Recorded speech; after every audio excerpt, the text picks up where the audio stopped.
తండ్రి, ఈ సమయం బట్టి ఎంతో వందనాలు తండ్రి. ఈ వేదిక బట్టి ఎంతో వందనాలు. ఎంతో దూర దర్శనంతో తండ్రి ఇద్దరు బిషప్లు, బిషప్ సింగం గారు అలాగే బిషప్ భాస్కర్ గారు ఈ వేదికని స్థాపించటమే కాదు తండ్రి, ఎంతో ప్రయాసంతో దాన్ని ముందుకు తీసుకొని వెళ్తున్నారు. బిషప్స్ పరిచర్యని మీరు దీవించండి, ఆశీర్వదించండి. సార్వత్రిక సంఘం కొరకు వాళ్ళని ఆశీర్వాదకరంగా మీరు వాడుకోండి. అన్నిటికంటే గొప్ప ఆశీర్వాదం ఏంటంటే మేము వేరొకరికి ఆశీర్వాదకరంగా ఉండుట.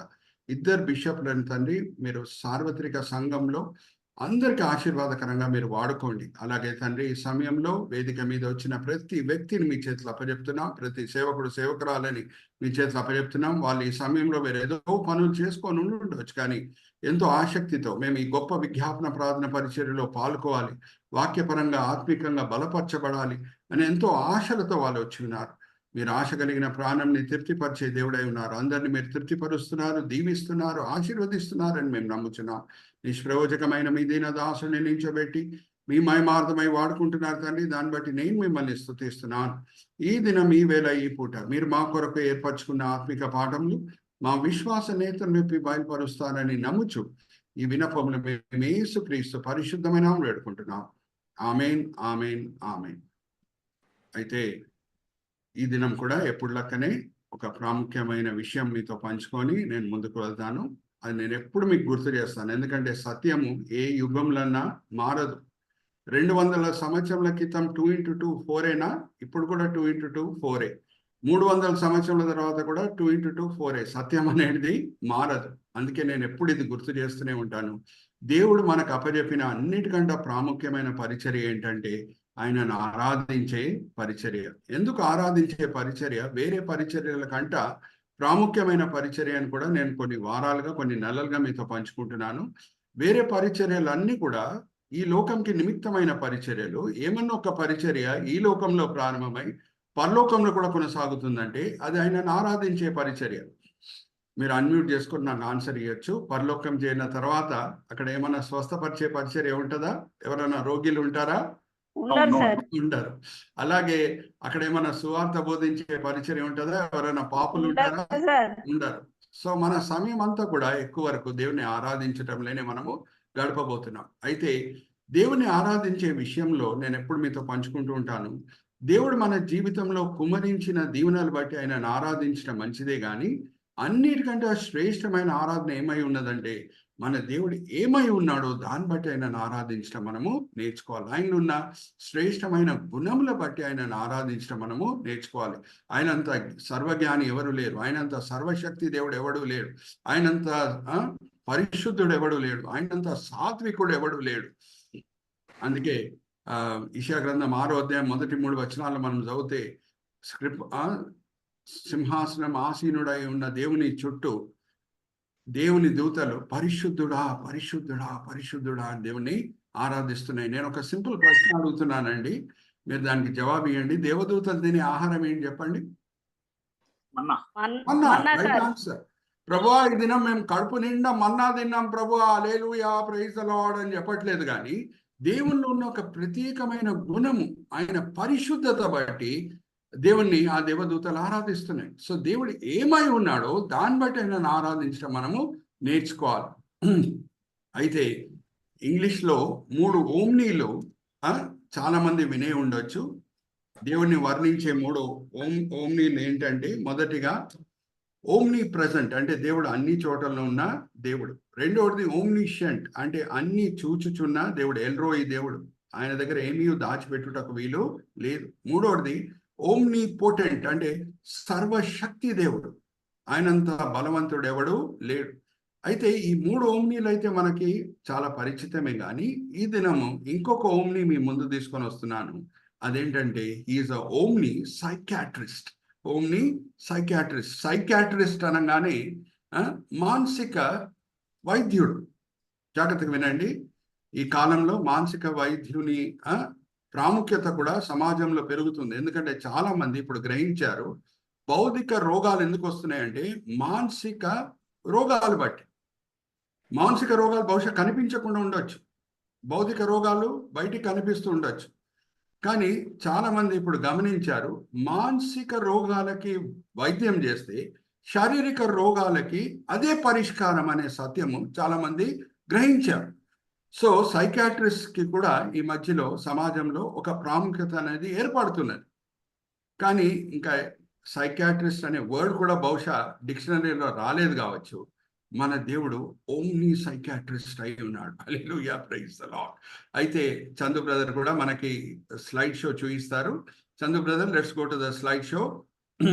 Hour God is not only omnipotent, omnipresent, omniscient, but also a great omni psychiatrist అనే మాట నేను మీ ముందు తీసుకొని వస్తున్నాను. నెక్స్ట్ స్లైడ్కి మనం వెళ్తే నేను వాడే సబెడింగ్స్ ఏంటో మీకు అర్థమవుతుంది.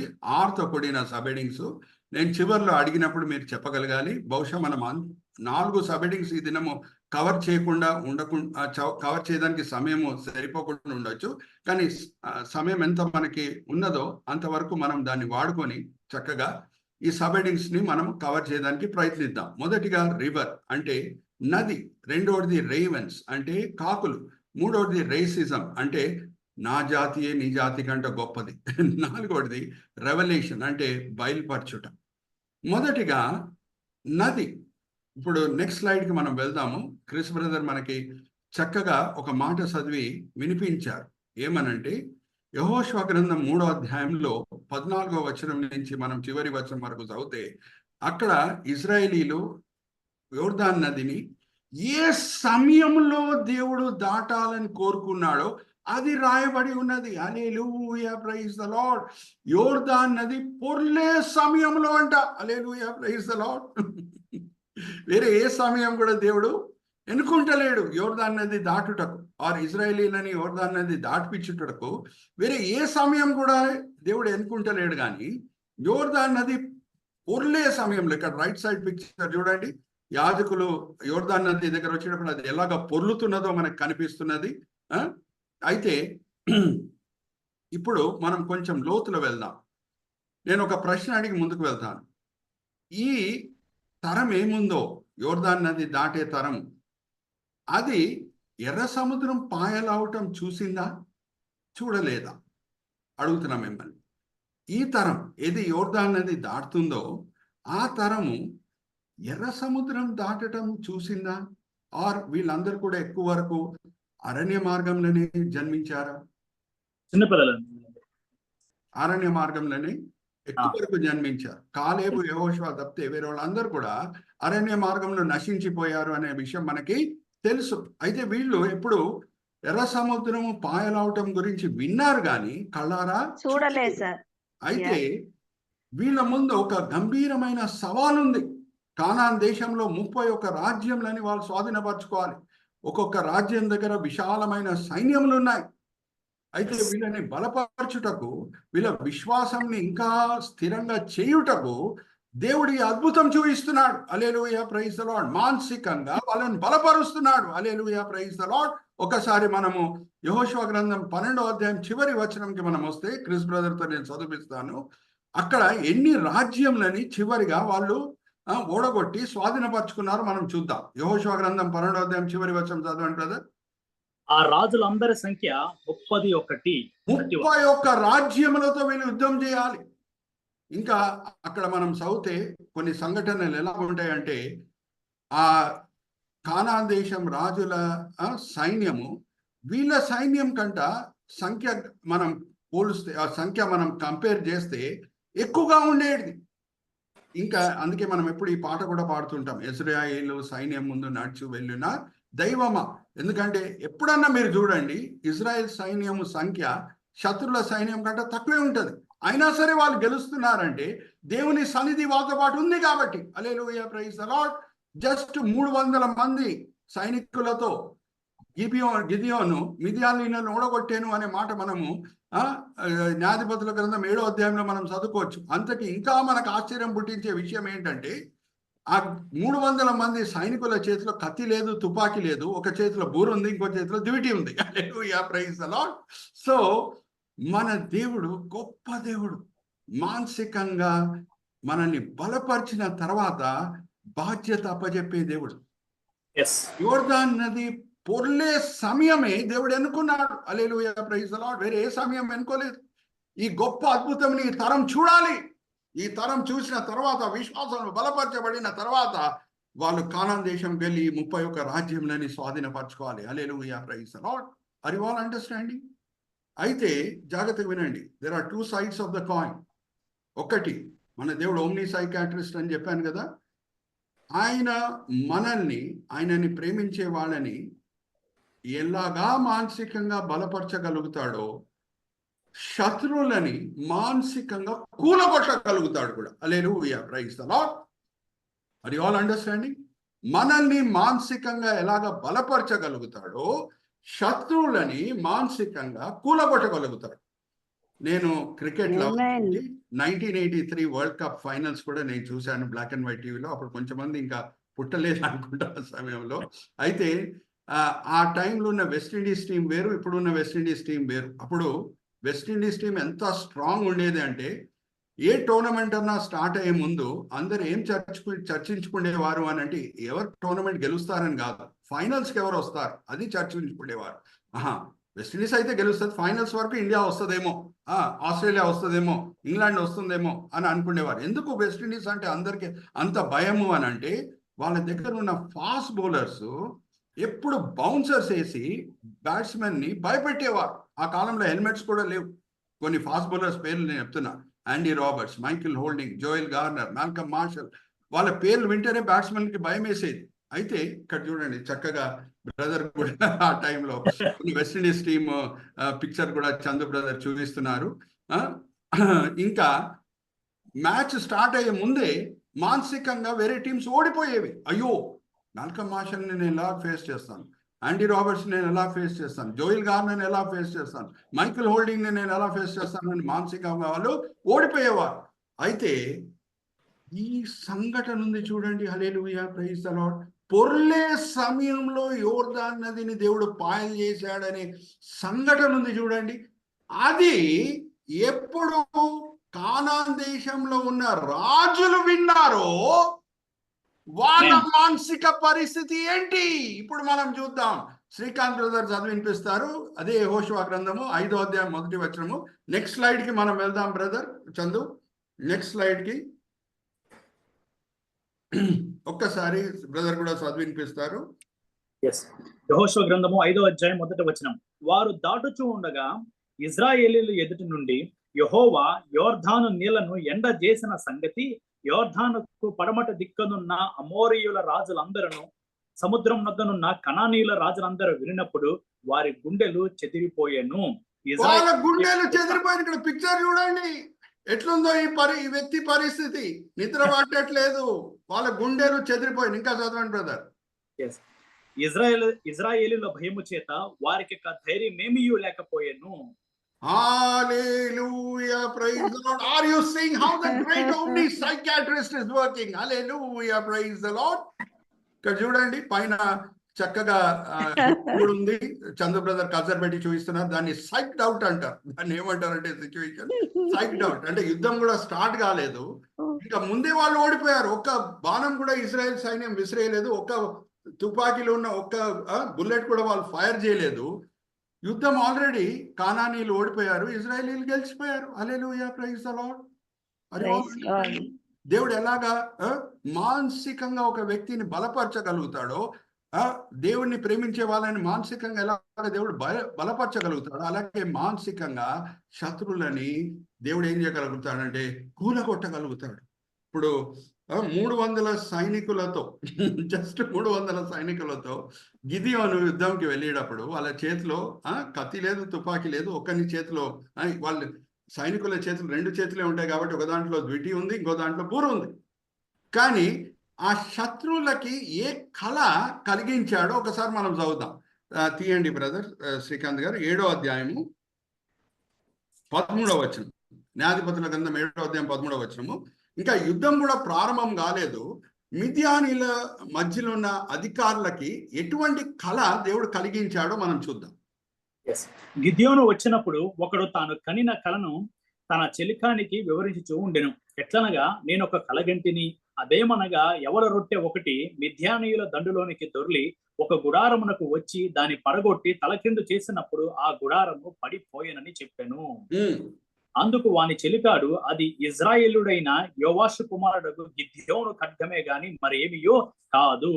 దేవుడు మిద్యానీయులను ఈ దండంతను అతని చేతికి అప్పగింపబోచున్నాడని ఉత్తరమిచ్చాను. హల్లెలూయా, ప్రైజ్ ది లార్డ్. కల కలిగించి యుద్ధం కూడా ఇంకా ప్రారంభం కాలేదు, మానసికంగా దేవుడు వాళ్ళని ఓడగొట్టాడు. హల్లెలూయా, ప్రైజ్ ది లార్డ్. నేను మిమ్మల్ని ఒక ప్రశ్న అడుగుతున్నానండి. గిదియోన్ సైనికుల్లో ఉన్న 300 మందిలో ఎవరన్నా ఒక్కరన్నా ఈటే విసిరేశారా మిద్యానీయుల మీద? లేదు సార్. ఆల్రెడీ మానసికంగా ఓడిపోయారు వాళ్ళు. Our God is a great only psychiatrist. Hallelujah, praise the Lord. Are you all with me? So, ఆ గొప్ప దేవుణ్ణి మనం ఆరాధిస్తున్నాం. ప్రతి వాక్య పరిచర్య వెనకాల, ప్రతి వాక్య ఉపదేశం వెనకాల ప్రాముఖ్యమైన గురి ఏంటంటే, మనం ఎటువంటి గొప్ప దేవుణ్ణి ఆరాధిస్తున్నామని గ్రహించి మన విశ్వాసం బలపరచబడాలి, మన ప్రేమ ఆయన పట్ల నూతనపరచబడాలి, మన నిరీక్షణ బలపరచబడాలి. హల్లెలూయా, ప్రైజ్ ది లార్డ్. ఎంత గొప్ప దేవుణ్ణి నేను ఆరాధిస్తున్నాను, ఆ దేవుడు నా వైపు ఉండగా నాకు ఏ దిగులు ఉండకూడదు. పౌలు భక్తుడు అదే అంటాడు. రోమిలికి రాసిన పత్రిక 8వ అధ్యాయం 31వ వచనం మనకందరు కూడా పరిచితమైన వాక్య భాగం. దేవుడు మన వైపు ఉండగా మనకు శత్రువు ఎవరు? మన విరోధి నిలిచోలేడు. హల్లెలూయా, ప్రైజ్ ది లార్డ్. సో ఇది ఒక ఆర్ అండి, రివర్. రెండో ఆర్కి మనం వెళ్దాము, రేవన్స్. ఇప్పుడు మనం చదువుదామండి. ఆహాబు రాజు భయంకరమైన విగ్రహారాధికుడు. ఆయన విగ్రహారాధన చేయటమే కాదు, సిదోన్ రాజ్యంకి చెందిన రాజకుమార్తె జెజెబేల్ని పెళ్లి చేసుకొని ఇంకా భయంకరంగా విగ్రహారాధన చేసేను అనే మాట మనము మొదటి రాజుల గ్రంథము 16వ అధ్యాయంకి మనం వెళ్దాము. మన క్రిస్ బ్రదర్ చదివి వినిపిస్తారు. 28వ వచనం నుంచి చదవండి బ్రదర్. ఓమ్రి తన పితరులతో కూడా నిద్రించి షమ్రోనులో సమాధి యందు పాతి పెట్టబడిను.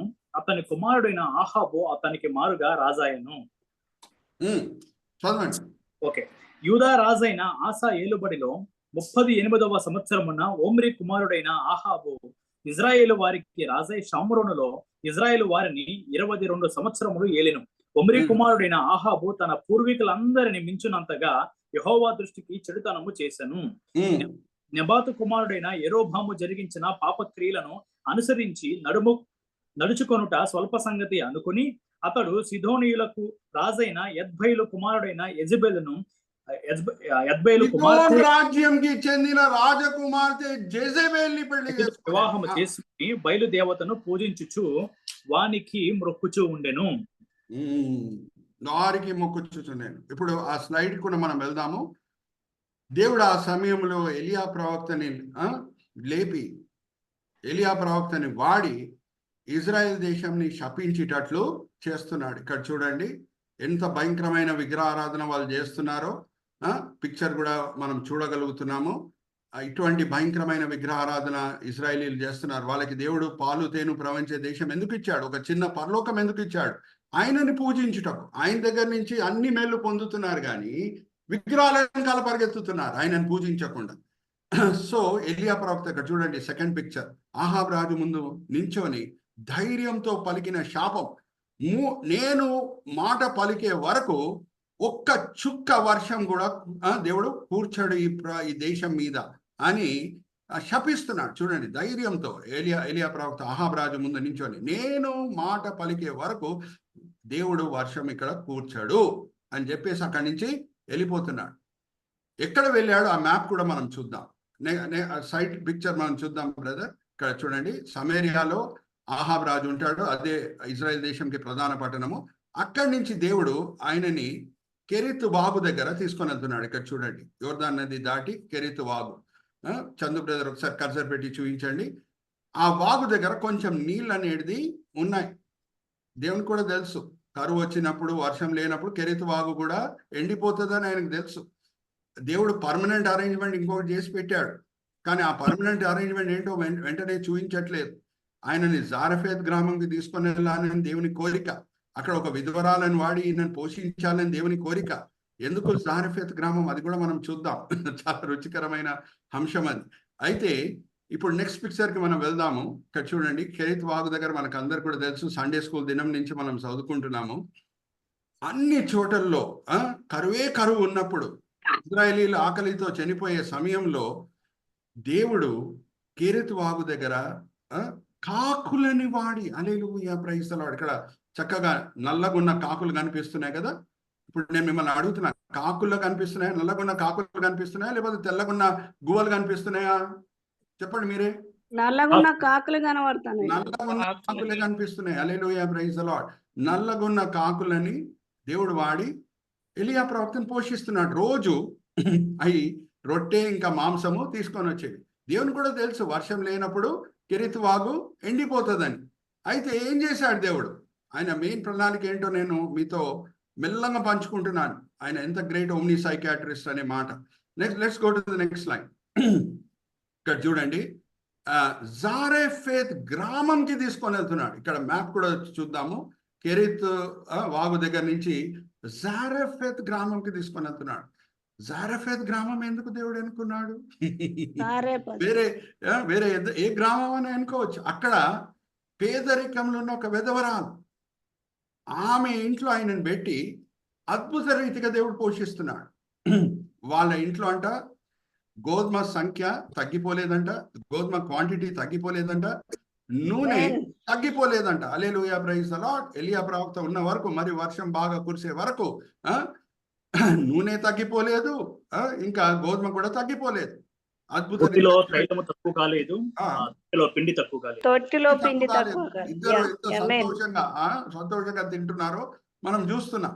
ఓకే, ఇప్పుడు ఇప్పుడు మనం మెల్లంగా స్టెప్ బై స్టెప్ వెళ్దాం. 3.5 సంవత్సరాల తర్వాత ఎలీయా ప్రవక్తని దేవుడు మరి ప్రేరేపించి అహాబ్ రాజు దగ్గర పంపిస్తున్నాడు.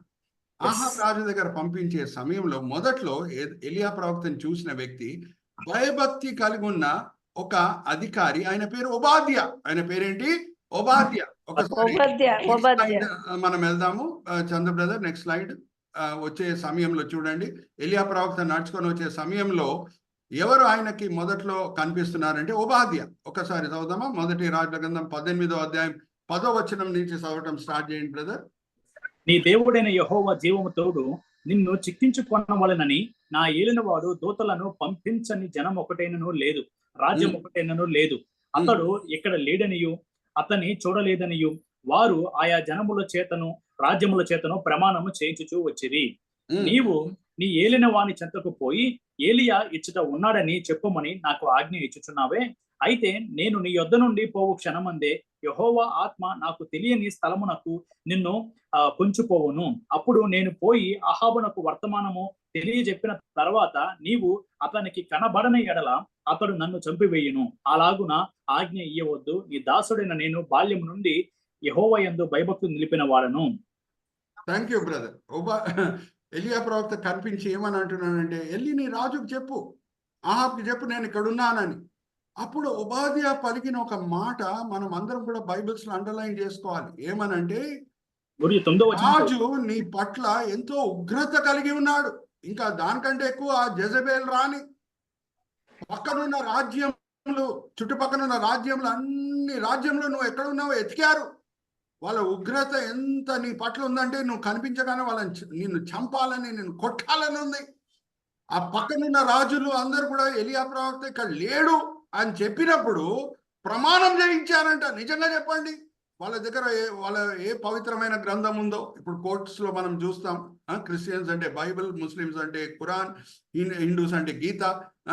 వాళ్ళ పవిత్రమైన పుస్తకం ఏంటో దాని మీద చేయబెట్టి ప్రమాణం చేయించారు. Just I'm using virtual language. Okay, so ప్రమాణం చేయించారని ఉంది. ఎలీయా ప్రవక్త ఇక్కడ లేదని ప్రమాణం చేయండి. ఇప్పుడు ఒబాద్యా అంటున్నాడు, దేవుడు నేను వెళ్ళి అహాబ్ రాజు దగ్గర చెప్పినప్పుడు నువ్వు ఇక్కడ ఉన్నావని, దేవుడు ఆయన ఆత్మవాడిని నేను వేరే చోటకి తీసుకొని వెళ్ళిపోతాడు. అప్పుడు మరి అహాబ్ కోపం నా మీద దిగి వస్తుంది. ఆయన ఉగ్రత నా మీద చూపిస్తాడు, నన్ను చంపేస్తాడు. ఇక్కడ ప్రాముఖ్యమైన విషయం ఏంటంటే, జాగ్రత్తగా వినండి. ప్రతి రాజ్యంలో ఎలీయా ప్రవక్తని దేవుడు జెజబేల్ రాణి ఎతికింది. జాగ్రత్తగా వినండి, ప్రతి రాజ్యంలో ఎతికింది. అక్కడ ఉన్న రాజులు ఇక్కడ లేడు ఎలీయా ప్రవక్త అని చెప్పినప్పుడు ప్రమాణం చేయించింది. జాగ్రత్తగా వినండి అమ్మా. ఈ సంఘటన జరిగే సమయంలో జాగ్రత్తగా వినండి. ఈ సంఘటన జరిగిన సమయంలో ఇంకా దానియేలు సింహం గుహలో దేవుని చేత కాపాడబడాడు అనే సంఘటన ఇంకా జరగలేదు. ఎలియా ప్రవక్త కూడా తెలియదు. జాగ్రత్తగా వినండి, మరి చెప్తున్నా. దానియేలు సింహం గుహలో ఉన్నాడు, అద్భుత రీతిగా దేవుడు కాపాడాడు, హల్లెలూయా ప్రైజ్ ది లార్డ్ మనం చెప్తూనే ఉంటాం, బాగానే ఉంది. ఇంకా ఆ సంఘటన కూడా జరగలేదు. ఈ సంఘటన జరుగుతుంది. ఏం తెలుసా? ఎక్కడుంది తెలుసా? జారెఫెత్. నెక్స్ట్ స్లైడ్కి వెళ్దాం. మన శ్రీకాంత్ బ్రదర్ చదివి వినిపిస్తారు. 4వ అధ్యాయం లూకాసు వార్త 4వ అధ్యాయం 25, 26 చదవండి బ్రదర్. లూకాసు వార్త 4వ అధ్యాయం 25, 26. ఇక్కడ చందు బ్రదర్ కూడా మనకి కరెక్ట్ గా కర్సర్ పెట్టి చూపిస్తారు. ఏలియా దినముల యందు 3 6 నెలలు ఆకాశము మూయబడి దేశమంతటను గొప్ప కరువు సంభవించినప్పుడు ఇజ్రాయేలులో అనేక మంది విధవరాండ్రు ఉండినను ఏలియా సిదోనులోని సారెపతు అను ఊరిలో ఉన్న ఒక విధవరాల యొద్దకే గాని మరి ఎవరి యొద్దకు పంపబడలేదు. Hallelujah praise the Lord. ఎక్కడుంది సారెపతు? సీదోను దేశం మధ్యలో ఉంది. నేను మ్యాప్ చూపిస్తున్నాను. ఆ సీదోన్ దేశము రాజకుమార్తెనే జెజబేలు. ఆమె ప్రపంచమంతా కూడా ఎలియా ప్రవక్త కొరకు ఎతుకుతున్నది. ఆమె ముక్కు కింద ఆయన సేవకుడిని పెట్టి పోషించి కాపాడి అక్కడ అద్భుతాలు చేసేటట్లు దేవుడు చేస్తున్నాడు. Hallelujah praise the Lord. Are you understanding? ఎక్కడుందండి జారెఫెతు? సీదోన్లో ఉంది. అందుకే నేను మొదటి రాజుల గ్రంథం 16వ అధ్యాయం చదివించాను. జెజబేల్ ఏ రాజ్యంకి చెందిన రాజకుమార్తె? ఆమె సీదోను రాజ్యంకి చెందిన రాజకుమార్తె. Hallelujah praise the lord.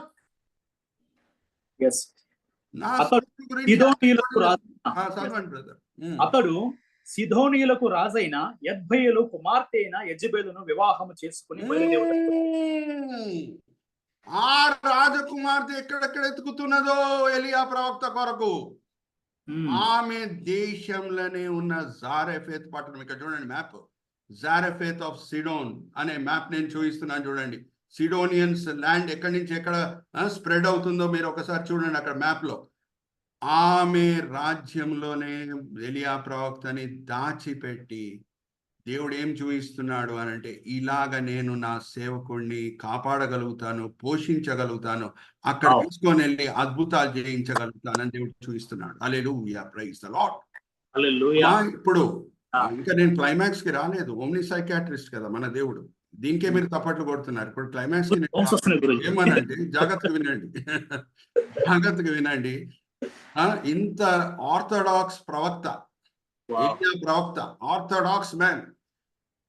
అన్యురాలైన జారెఫెత్ గ్రామంలో ఒక విధవరాలు ఉంది, ఆమె ఇంటికి వెళ్ళు, ఆమె నిన్ను పోషిస్తుంది అని జస్ట్ దేవుడు ఎలియా ప్రవక్తని కెరీతు వాగు దగ్గర కాకులతో పోషించకుండా జస్ట్ స్ట్రైట్ అవే ఆజ్ఞ ఇచ్చుంటే 3-4 సార్లు ఆలోచించేవాడు ఎలియా ప్రవక్త. ఒక అన్యురాల స్త్రీ ఇంటికా, విగ్రహారాధన చేసే వాళ్ళ ఇంటికా, సీదోను పట్టణంకా, అక్కడ ఉన్న జారెఫెత్ గ్రామంకా, ఏం ప్రభువా ఎక్కడ పంపిస్తున్నావు నన్ను అని ఆయనకి ఏ మానసిక అభ్యంతరం లేకుండా ఉండుటకు అపవిత్రమైన కాకులతో పోషించాడు. Hallelujah praise God.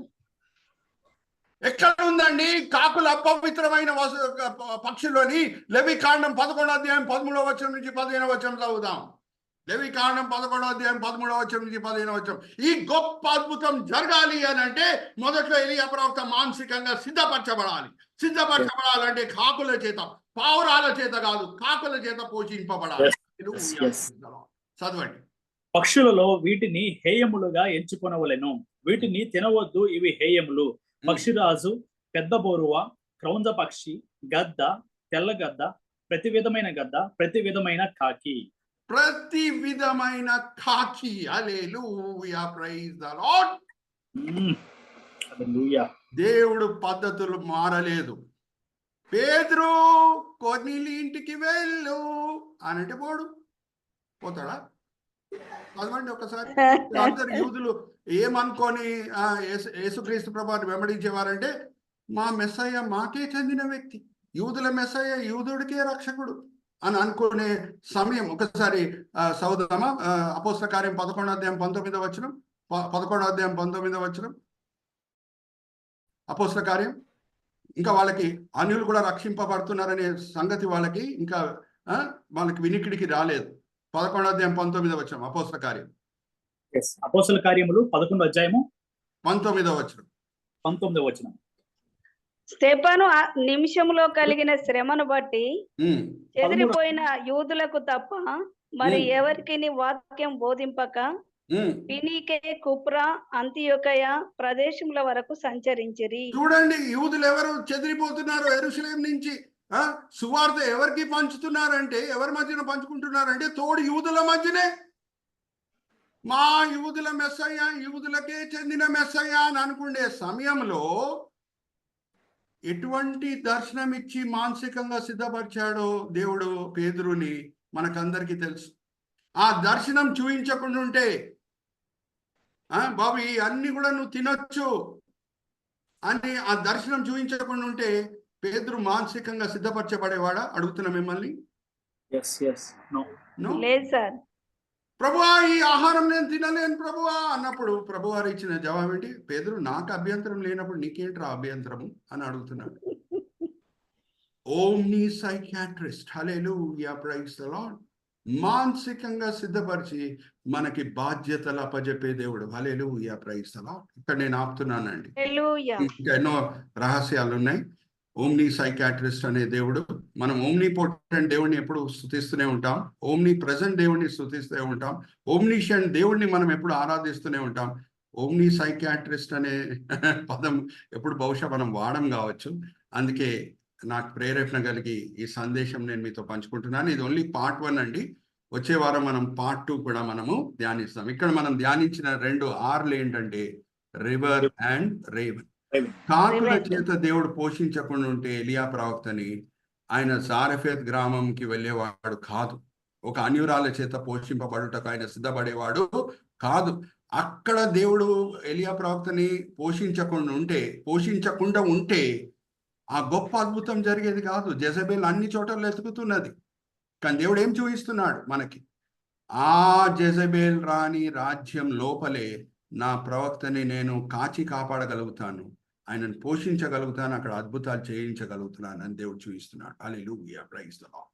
సో ఇక్కడ నేను ముగిస్తున్నాను. చిన్న ప్రార్థన చేసి బిషప్ సింగం గారికి నేను ఫ్లోర్ అప్పచెప్తాను. తండ్రి, ఈ సమయం బట్టి ఎంతో వందనాలు తండ్రి. ఈ వేదిక మీద వచ్చిన ప్రతి వ్యక్తి బట్టి ఎంతో వందనాలు. వాళ్ళు ఈ సమయంలో వేరేదో పనులు చేసుకొని ఉండొచ్చు, కానీ ఈ గొప్ప విజ్ఞాపన ప్రార్థన పరిచర్యలో పాల్గొవాలని ఎంతో ఆసక్తితో వాళ్ళు వచ్చి ఉన్నారు. అలాగే వాక్యపరంగా ఆత్మికంగా బలపరచబడాలని ఎంతో ఆసక్తితో వాళ్ళు వచ్చి ఉన్నారు. అందరిని మీరు తృప్తిపరుచున్నారు, దీవించున్నారు, ఆశీర్వదించున్నారని మేము నమ్ముచున్నాం.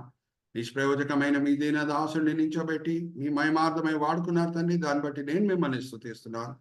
ఈ దినం, ఈ వేళ, ఈ పూట తండ్రి మీరు మాకు నేర్పించిన పాఠములు మేము తోడు క్రైస్తవులతో కూడా పంచుకునేటట్లు మిమ్మల్ని ప్రేరేపించండి. అలాగే ప్రతి విషయంలో మీరు ఏ సవాలు మా ముందు తీసుకొని వస్తున్నారో మిమ్మల్ని నమ్మి ముందుకు సాగేటట్లు మీ కృప చూపించండి. ఈ విన్నపములు మేము యేసుక్రీస్తు పరిశుద్ధమైన వేడుకుంటున్నాం.